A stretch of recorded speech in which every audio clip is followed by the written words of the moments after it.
تنگ ہونے لگے صدقہ دے کے رب سے کاروبار کر لو، صدقے سے تمہارے رزق میں اضافہ ہوگا۔ یہ رب کا وعدہ ہے اور اللہ کے وعدے جھوٹے نہیں ہو سکتے۔ رزق کی برکت کا ایک اور بہت بڑا ذریعہ النکاح ہے۔ فرمایا اگر تم نکاح کرو گے، تم فقیر ہو وہ تمہیں غنی کر دے گا۔ لوگ کہتے ہیں بچہ پیروں پہ کھڑا ہو لے تو پھر نکاح کریں گے، اللہ کہتا ہے تم نکاح کرو ہم پیروں پہ کھڑا کر دیں گے۔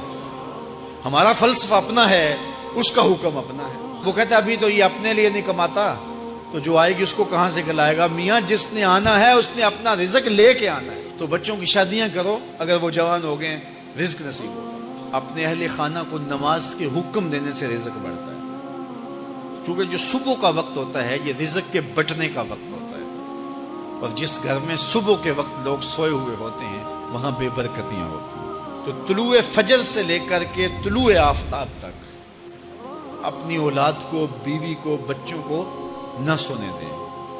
اس وقت رزق بٹنے کے لمحے ہوتے ہیں۔ کثیر دعائیں مانگیں، تلاوت کلام مجید پڑھیں، اور نماز فجر مرد حضرات مسجدوں میں جا کے باجماعت ادا کریں، اور گھروں میں جو ہے وہ بیٹیاں بہنیں مصلے بچھا لیں، تو اللہ کی رحمتوں کا نزول ہوگا۔ اب ایک حدیث میں رزق کے اضافے کا ایک اور نسخہ ارشاد کیا گیا۔ میرے حضور نے فرمایا جو شخص یہ چاہتا ہے کہ اس کے رزق میں برکتیں ہو اور اس کی عمر میں اضافہ ہو تو وہ اپنے رشتہ داروں کے ساتھ سلوک اچھا کرے۔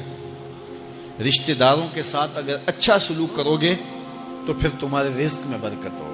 غریب ہیں تو ان کی مدد کرو، ان کی بیٹیوں کی شادیاں اپنے ذمے لے لو اگر اللہ نے آپ کو وسعت دی ہے، ان کی پریشانیاں بانٹ لو، ان کا قرضہ ہے تو اتارنے کی کوشش کرو، ان کو مشکلات سے نکالنے کی کوشش کرو۔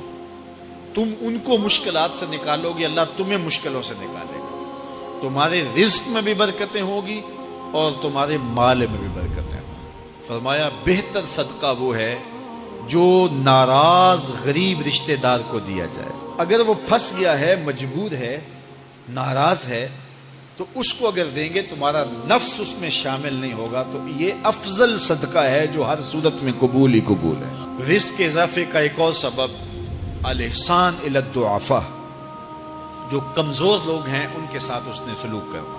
الانفاق علی طلبۃ العلم، طالب علموں پہ خرچ کرنا، یہ بھی رزق میں اضافے کا سبب اور ذریعہ ہے۔ وہ حضرت بابا فرید نے کہا نا چھٹا رکن دین کا روٹی ہے۔ گھر میں کچھ نہ ہو تو پھر نہ نماز اور نہ ہی دیگر امور کی لذت آتی ہے، تو یہ رزق فراواں اور وسیع اور مبارک نصیب کر دے اللہ۔ تو اس کے لیے ایک اور وظیفہ میں دیتا ہوں، اور وہ یہ کہ مغرب کے بعد 21 مرتبہ سورۃ الکوثر پڑھ لیں، کثرت ہو جائے گی انشاءاللہ۔ اول خدوشی پڑھ لیں، 5-7 منٹ لگتے ہوں گے، تو سورہ کوثر 21 مرتبہ روزانہ مغرب کی نماز کے بعد پڑھیں۔ اور اگر بہت زیادہ مسائل